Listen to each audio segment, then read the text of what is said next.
everyone. Magandang gabi po. Kumusta po kayong lahat?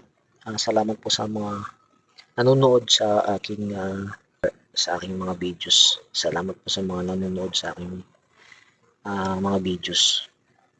Okay, so for tonight we have the exercise from a transformer topic. So I have here two exercise.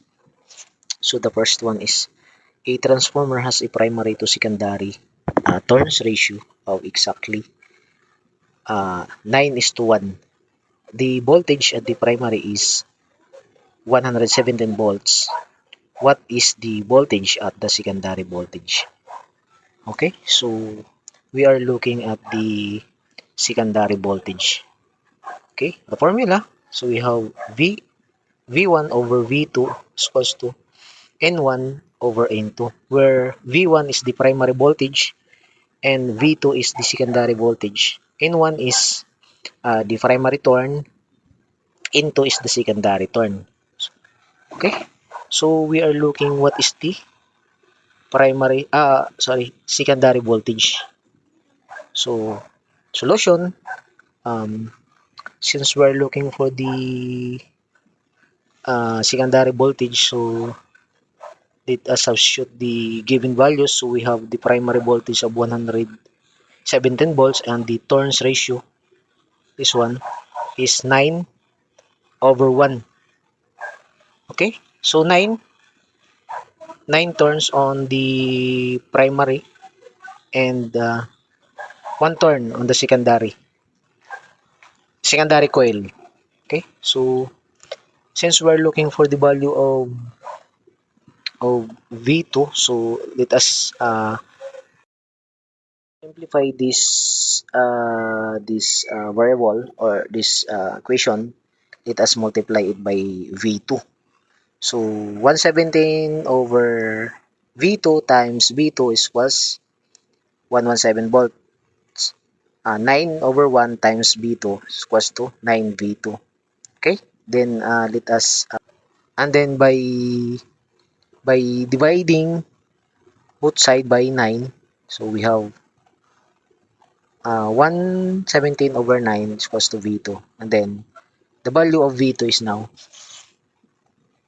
so the value of V2 is, so the value of V2 is equals to 13 volts. Okay, so if the turns ratio of the exercise 1 has been revert or binaliktad, naging 1:9 na siya ngayon, what is the secondary voltage? Okay, so same approach. This one, V1 over V2 is equals to N1 over N2, and then substituting the value of V1 117 over V2 is equals to 1 over 9. Then to simplify, let us multiply the both equation by V2.